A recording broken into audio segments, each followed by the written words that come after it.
Mesdames, Messieurs, bonsoir. Bienvenue aux 20h sur Equinox Télévision. À la une de cette édition, attaque meurtrière au nord-ouest Cameroun. 4 militaires et 1 civil tués à Bengui. Le convoi du préfet revenait de l'installation de 2 sous-préfets récemment nommés par le chef de l'État. CHAN 2021, les participants à cette compétition pourraient s'étouffer. Des odeurs nauséabondes qui se dégagent des tas d'immondices et ordures ménagères jonchant les rues de la capitale économique.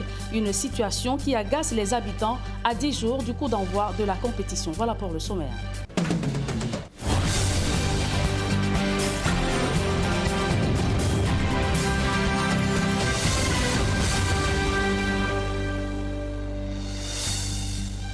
Une fois de plus, bonsoir mesdames et messieurs. Merci de nous recevoir chez vous. 19 personnes placées sous mandat de dépôt par le procureur de Dioum. Le procureur de la République de Dioum, c'est dans la région du Sud.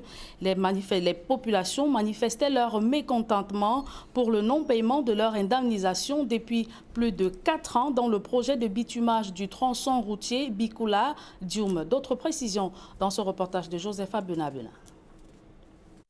Arrondissement de Dioum, la tension ne tombe pas sur l'affaire des indemnisations sur le tronçon routier Bikula-Dioum. 19 personnes viennent d'être écrouées après avoir été extraites de la gendarmerie locale et présentées au procureur de la République. Elles comparaîtront le 2 février prochain. Ils sont accusés d'avoir fait obstruction à la voie publique et défier l'autorité administrative. C'est le 27 décembre dernier que, las de réclamer leurs indemnisations, les villageois sont descendus dans la rue pour manifester leur colère sur une affaire qui dure depuis plus de 4 ans. L'autorité administrative leur opposera la force publique.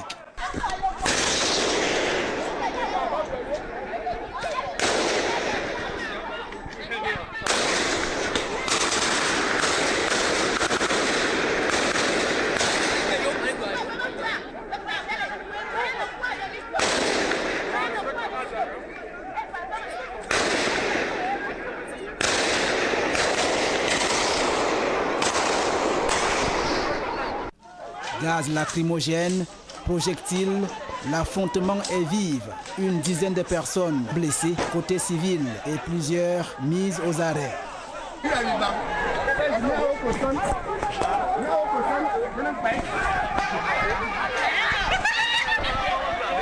Ce projet, qui concerne le bitumage de 85 km de route, a détruit des maisons d'habitation et des cultures des riverains sans que leurs indemnisations ne suivent.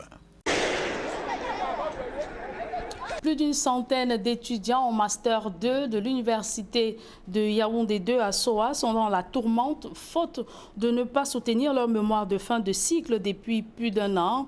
Toutes leurs requêtes se sont jusqu'ici heurtées au refus des responsables de l'université de donner une suite à leurs différentes doléances. Gizogo et Emmanuel Diop nous en disent un peu plus. Ce sont des étudiants en Master 2 en droit public de l'Université de Yaoundé 2 à Soa en désarroi qui dénoncent le sort qui leur est réservé au sein de cette université. Issus des promotions 2015, 2016, 2017 et 2018, ils se trouvent aujourd'hui empêchés de soutenir leur mémoire de Master 2. Nous avons achevé la rédaction de nos mémoires et depuis pratiquement 1 an, nous ne parvenons pas à soutenir. Nous ne parvenons pas à soutenir parce que l'université nous dit que nous sommes fort clos dans le sens que les délais qui nous étaient impartis pour déposer les mémoires sont échus. Depuis lors, toutes les démarches de ces étudiants, estimées à près de 200, se sont heurtées au refus catégorique du doyen de la faculté des sciences juridiques et politiques. Nous avons au départ sollicité l'indulgence de M. le doyen. Nous lui avons écrit.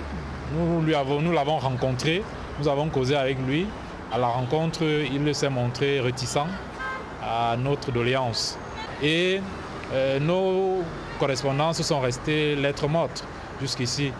Après quoi, nous avons multiplié des rencontres avec lui et quelquefois il s'est même montré agressif.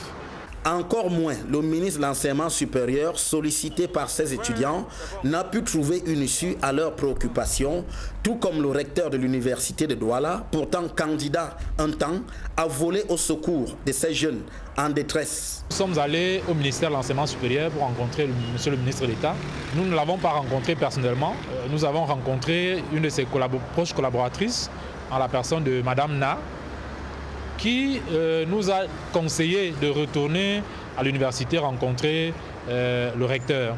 Chose que nous avons faite, sauf que cette fois, nous n'avons toujours pas pu rencontrer le recteur et nous avons été escortés par la police campus pour ne pas gêner les lieux. Ces étudiants qui justifient le retard qu'ils accusent par les aléas relatifs à la recherche et au dysfonctionnement de l'université de Yaoundé 2 soir, s'étonnent que certains parmi eux aient malgré tout pu soutenir, eux restant exclus. Certains bizarrement soutiennent. On ne sait pas trop sur quelle base. Nous ne savons pas comment il faut procéder pour soutenir. Si il faut avoir des affinités particulières, parce que nous savons aussi que certaines de ces personnes qui soutiennent ont des affinités particulières avec certains membres de l'administration de l'université. Dès lors, l'ultime issue qui s'offre à eux est d'implorer les autorités pour qu'une solution soit trouvée à leurs problèmes. On ne sait plus trop à quel sens se vouer. Donc, nous attirons simplement l'attention des autorités qui peuvent, si elles le veulent bien, intervenir en notre faveur. Nous sommes pour la plupart issus de familles, pour dire peu, modestes, sinon de familles très pauvres. Et après avoir investi de l'argent, du temps à la recherche que nous connaissons, dans le contexte que nous connaissons au Cameroun, quand nous disent qu'on ne pourra pas soutenir, donc nous implorons encore l'indulgence de nos autorités pour que quelque chose soit fait. Au-delà, on ne manquera pas de s'étonner que l'université de Yaoundé 2 soit pratiquement encore la seule à maintenir des délais pour la rédaction des mémoires en master, alors même que l'université est par essence un lieu ouvert où la recherche s'exprime en permanence. Et c'était un mercredi noir à Bengui, au nord-ouest Cameroun. 4 militaires et 1 civil ont été tués dans l'attaque du convoi du préfet de la Momo qui revenait de l'installation de 2 sous-préfets récemment nommés par le chef de l'État. Jean-Paul Chouniat pour plus de précisions. Président de l'installation des sous-préfets d'Ndjikwa et Andek dans son unité de commandement, le préfet Fouda Etaba Benoît Nikez et toute sa suite sont bien loin d'imaginer l'horreur qui les attendait juste quelques heures après la cérémonie. Son convoi, victime d'un accident mortel à 15 km de Bengui, le chef-lieu du département de la Momo dans le nord-ouest, l'une des 2 régions en crise au Cameroun anglophone.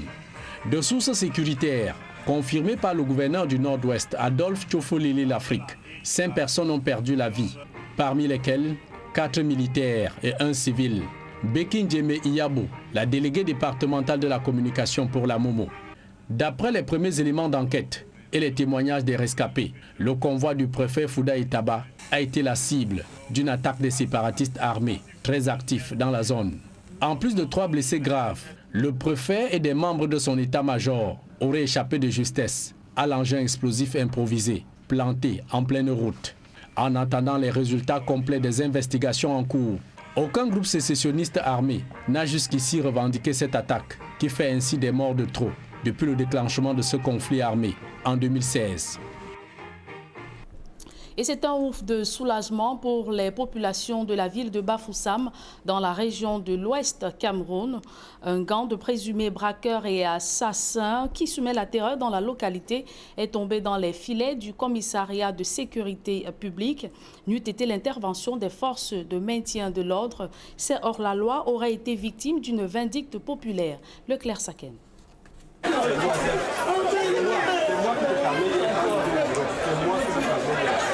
La famille de Fossi Janvier peut enfin faire son deuil. Les assassins de l'homme d'affaires viennent d'être interpellés par les éléments du commissariat central de la ville de Bafoussam. Ces malfrats, dans la nuit du 16 au 17 décembre dernier, ont fait irruption dans cette buvette au marché de Bafoussam, non sans tenir tout le monde en respect pour enfin ôter la vie au maître des lieux. Oui, il a été question d'interpeller des dangereux malfrats qui ont été auteurs d'un assassinat dans la ville. Il s'agit notamment d'un commerçant qui a été retrouvé dans son bar et qui qui a été dépouillé de son numéraire et d'autres biens avec les consommateurs qui s'y trouvaient. À la chute de ce braquage-là, le commerçant a été assassiné. Nous avons mis nos gardes hors et quelques jours après, nous sommes tombés sur le fameux gang, 2 membres du gang, dont l'exploitation nous a permis d'interpeller 2 autres membres du gang. Nous les avons appréhendés tous.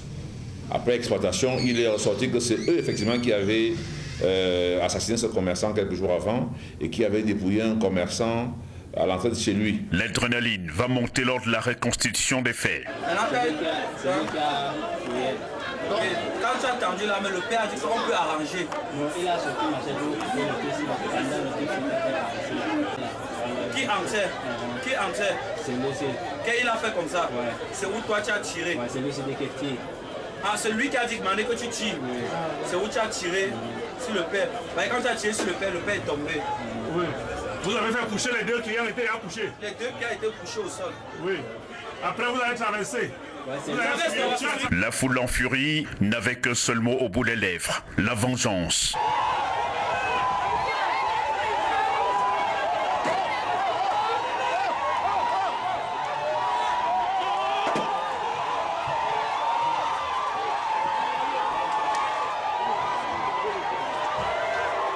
La femme du défunt, éplorée, espère que justice sera faite pour éviter d'autres assassinats similaires. C'est mon mari qu'on a tué. Les enfants vont souffrir, je ne sais pas ce que je veux faire. Si le gouvernement pouvait connaître comment agir pour ces assassins-là, pour qu'ils ne puissent plus encore aller tuer une autre personne. Amadou Ademou, 34 ans, chef de gang, Sali Amadou, 26 ans, Musaïd Rissou, 29 ans, et Yarouba, 29 ans, dont leur carte de visite porte la mention repris de justice, vol à main armée, port dangereux d'armes à feu, ont été conduits devant le procureur de la République pour répondre de leurs actes.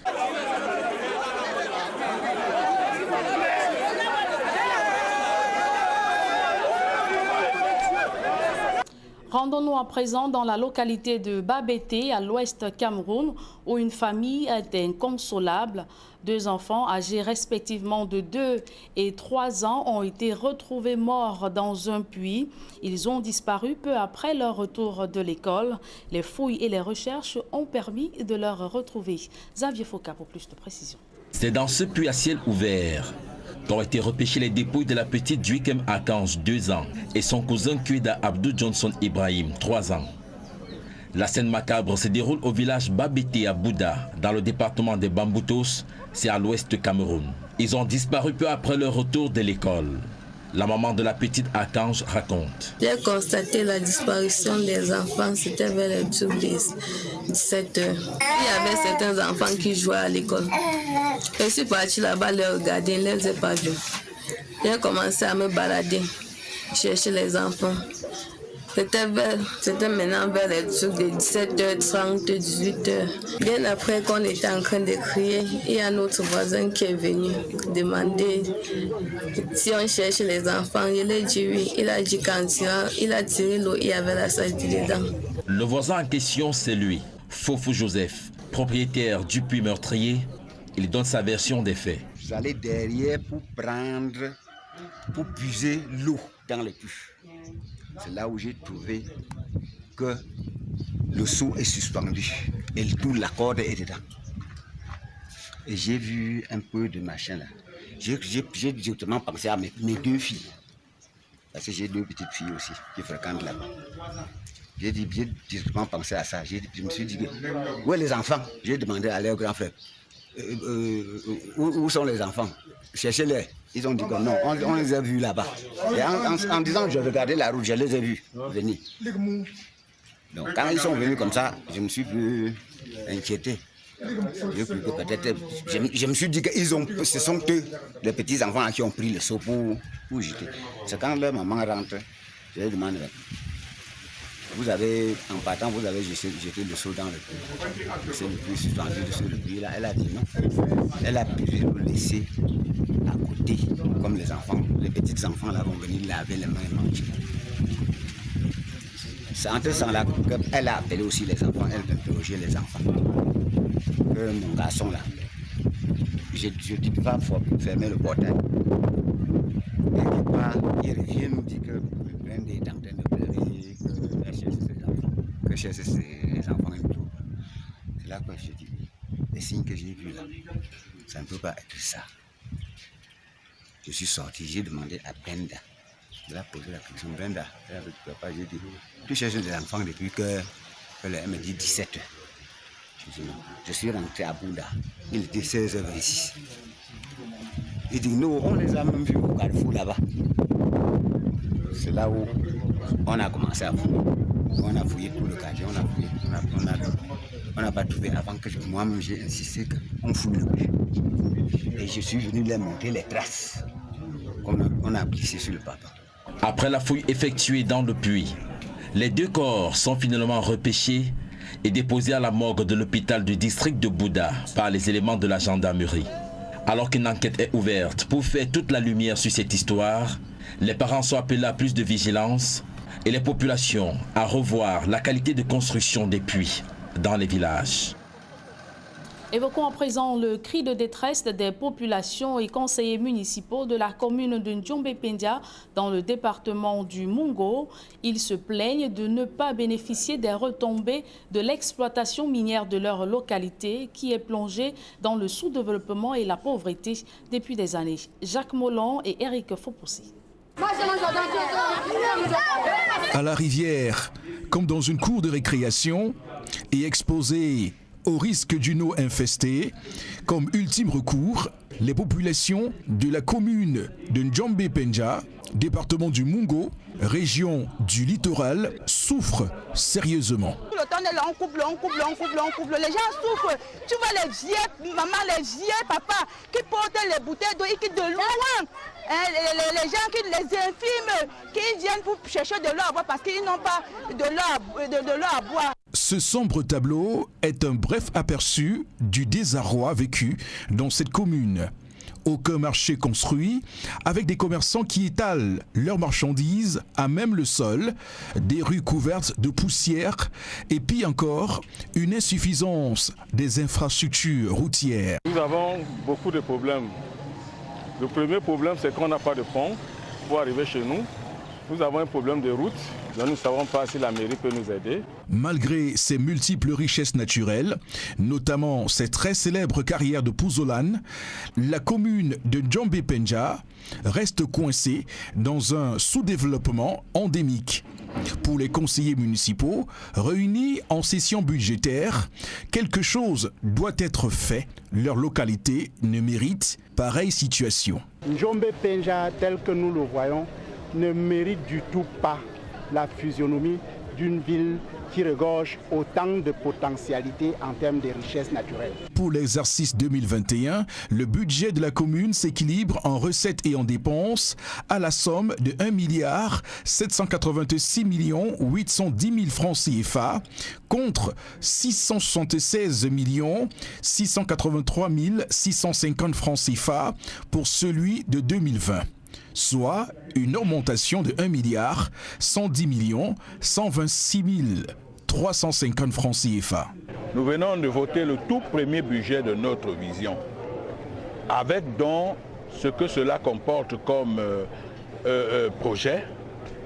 Ce que j'ai à dire aux populations, mais avant la fin de mon mandat, croyez-moi, on ne reconnaîtra plus Ndjombe-Pendia. Moi, je ne suis pas un homme de bavardage, je suis un homme d'action.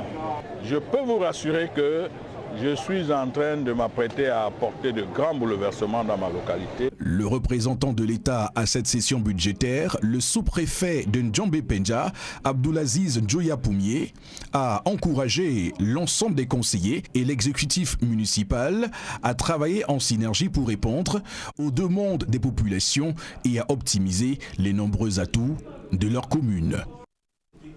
Le quartier Lundi de Douala en manque de route. Baptisé Nouvelle Eldorado, l'accès à cette bourgade de Douala 5e est un calvaire et chemin de croix pour ses habitants et autres visiteurs qui s'y rendent. Nos reporters François Rodrigue Dikoumé et Kedjara de retour de Lundi. Nous sommes à l'entrée du quartier Lundi, l'un des tout nouveaux quartiers résidentiels de la ville de Douala. au niveau où nous nous trouvons, François Dikouma et moi, c'est un carrefour qui s'appelle précisément Combattant. Et c'est à ce niveau exactement que la rue des Pavés s'arrête. Juste derrière nous, l'épaisse couche de poussière qui marque justement l'entrée du quartier Lundi, qui est un quartier dans lequel il est aujourd'hui compliqué pour les habitants d'avoir accès du fait du mauvais état de la route qui va créer à l'entrée de ce quartier, même tout le long, vous allez le voir, une épaisse couche de poussière qui est à l'origine de nombreuses maladies chez les habitants de Lundi. J'entendais parler de Lundi sans toutefois savoir les tracasseries de route et que les routes sont vraiment impraticables. Ouais, jusqu'à ce niveau-ci, donc c'est pas quand même facile. Quand on me parle de quartier résidentiel, vraiment pour moi ici à Douala, ça me surprend. Je ne sais pas si vous voyez un quartier résidentiel qui existe ici à Douala par rapport à l'état des routes. On lui dit Carrefour Maison Blanche à Lundi. Et je peux vous garantir qu'arriver jusqu'ici à bord d'un véhicule est la chose la plus compliquée qui m'a été appelée à faire depuis le début de cette année 2021. Nous avons le paramètre poussière qui est très important, raison pour laquelle il faut toujours avoir sur soi son cache-nez. On n'a pas vraiment de route ici à Lundi. Donc, ce qui fait que nous qui sommes ici dans les chantiers, on ne parvient pas à accéder avec des camions ni des tricycles même pour venir déposer le matériel, que ce soit le ciment, le fer et autres choses. Nous avons trop de problèmes, surtout en saison des pluies. Quand il pleut ici, c'est difficile que les enfants arrivent à l'école. Surtout au niveau des descentes là. Tout le temps, les bus sont en train de tomber avec les enfants. Et quand ça ne tombe même pas, il faut que la population sorte en masse pour essayer de pousser la voiture. Pour essayer de sortir de cette situation, les habitants de Lundi lèvent régulièrement les fonds afin de racler la route et la niveler, mais aussi entretenir l'éclairage public. En matière d'éclairage, nous faisons quand même assez d'efforts. Tous les lampadaires que vous voyez au quartier, c'est nous-mêmes qui les avons placés. Aujourd'hui, à bout d'efforts, la population réclame de l'aide de la mairie. Notre doléance ici, c'est que si la mairie peut nous donner les engins pour essayer de racler les routes, nous on peut mettre du carburant. Parce que là, ça ne va pas. Certaines routes sont même complètement abandonnées. Déjà, l'investissement même que nous faisons avec nos pelles, nos pioches, c'est insuffisant. Il faudrait au moins un engin pour essayer de donner un coup de pouce. Si nous tenons à demander l'aide de la mairie, c'est parce que déjà au quartier, avec la pandémie de coronavirus, beaucoup de parents ne travaillent plus. Ce qui fait que la somme qu'on contribuait chaque année pour arranger ces routes, aujourd'hui nous sommes vraiment incapables de le faire. Il y a un an, une lettre a été adressée à la mairie de Douala 5e, lettre à laquelle les destinataires n'ont pas toujours reçu de réponse. Nous avons contacté la mairie l'année dernière, nous n'avons pas eu de réponse, nous n'avons pas eu de suite. Bon, pendant les campagnes, bien sûr, la nouvelle équipe est venue, nous a promis Mont et Merveille, nous disant qu'aussitôt qu'ils auront pris la mairie, le pouvoir, ils viendront nous aider parce que nous avons posé toutes ces doléances. Mais nous voyons que ça fait déjà un an, ça traîne. Et d'ici peu, c'est déjà la saison de pluie. C'est pour ça que nous les supplions qu'avant la saison de pluie, qu'ils nous viennent vraiment en aide, ne serait-ce qu'avec des engins. Le reste, nous allons nous en occuper. La mairie de Douala 5e, que nous avons contactée par voie de téléphone, nous explique qu'un plan de réhabilitation de la voirie urbaine est prévu pour l'année 2021 et que de nombreuses routes du quartier Lundi s'y retrouvent.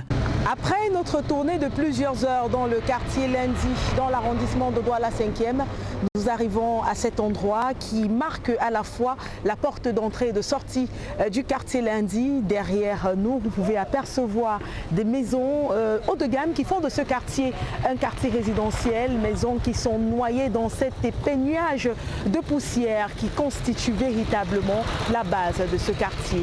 Pour Equinox Télévision, depuis le quartier Lundi, dans l'arrondissement de Douala 5e, nous sommes François Dikoumé et Kediaha.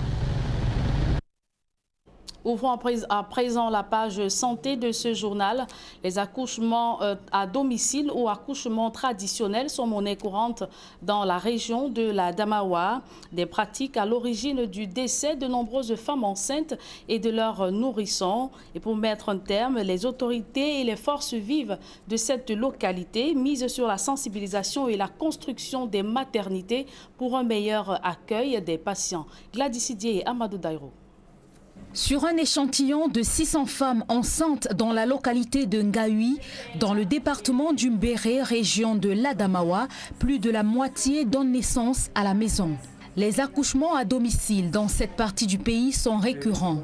Pourtant, le corps médical et les autorités n'ont de cesse de sensibiliser sur les dangers que représente une telle pratique. Le nombre attendu des accouchements au SEMA de Ngaoui est de 628 par an.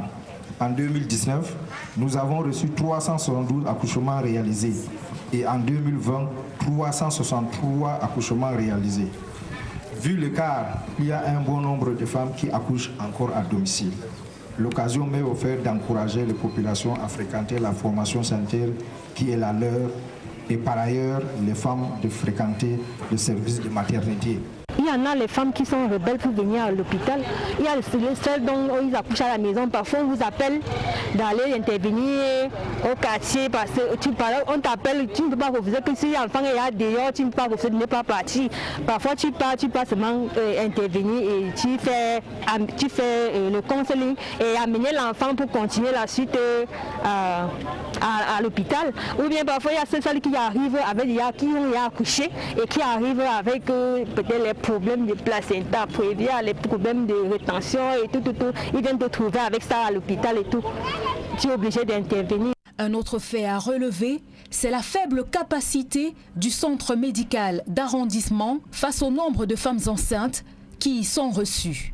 Pour favoriser une meilleure prise en charge, les forces vives du Mbéré, en synergie avec les autorités administratives, ont misé sur la construction d'une nouvelle maternité.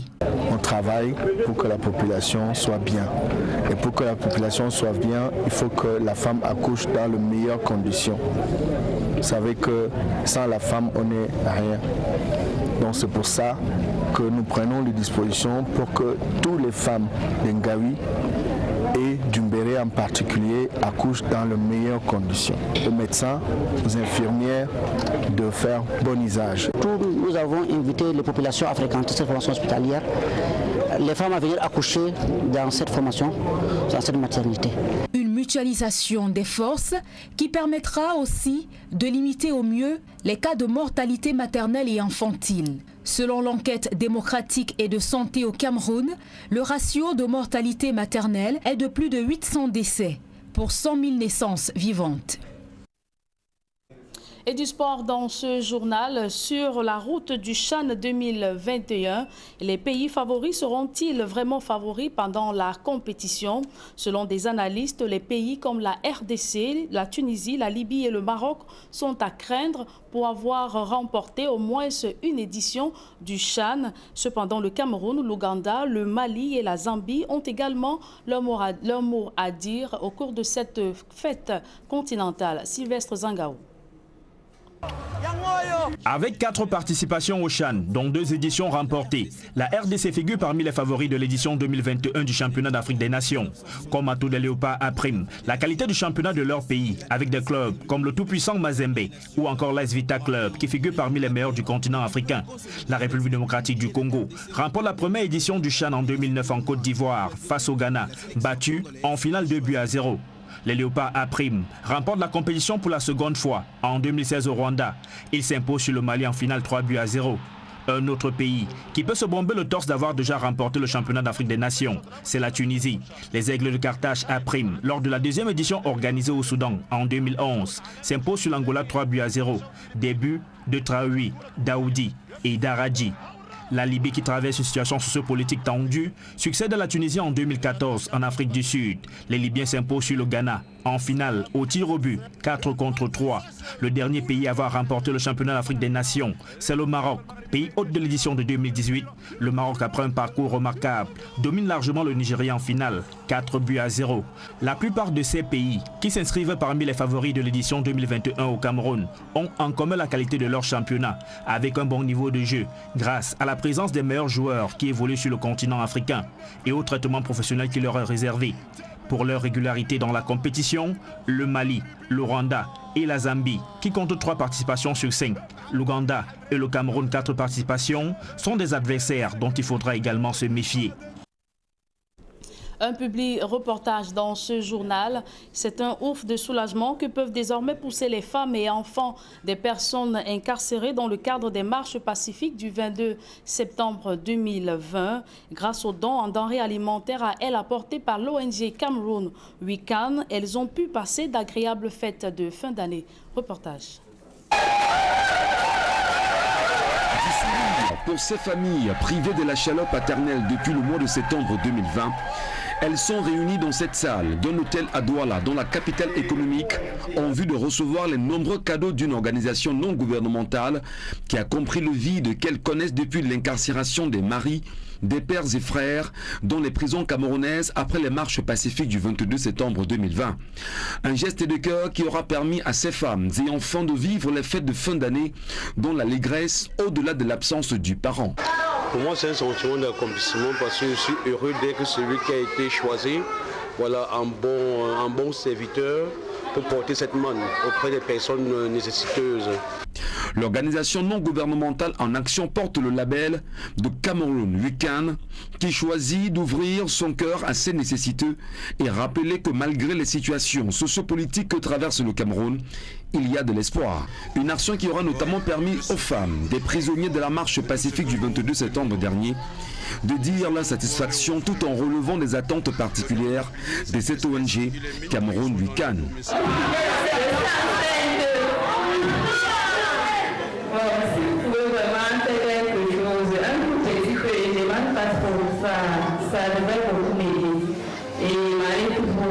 Très grand soulagement. Vous ne pouvez pas imaginer comment nous avons passé une fête de Noël aussi naze. Mais le ONG Vika Cameroun vient de nous donner un très grand sourire. À nous les femmes qui sont devenues subitement le père et la mère de nos enfants. Nous disons un très grand merci à Vika Cameroun et qui pense aussi à nous soutenir vraiment pour la scolarité de nos enfants. Beaucoup ont perdu leur vie. Par exemple, mon mari qui aura pris d'avion. Et nous-mêmes aussi, si nous devons trouver aussi de quoi travailler aussi pour avoir 5 ans, ça devrait vraiment nous. Parce que quand on attend toujours, par exemple, vous voyez, nous, maris sommes là-bas depuis. Si on nous faisait un peu quelque chose, c'est que vous ne pouvez pas voir les enfants si beaux comme ça. Donc nous aimerions que vous pensez vraiment à nous faire aussi travailler comme vous. Conscient de la lourdeur de la tâche qui lui incombe, Cameroun Weekend semble au-delà de Douala aller plus loin dans les actions de réconfort apportées aux familles des victimes de pignons politiques du Cameroun qui ont trouvé domicile dans les prisons camerounaises. Donc pour le Cameroun, on va vous offrir toutes les dirigeants parce qu'on n'a pas que la mission de prendre les denrées alimentaires. Vous avez pu suivre les interventions des dames ici là. Elles ont d'autres problèmes. Il faut créer les emplois.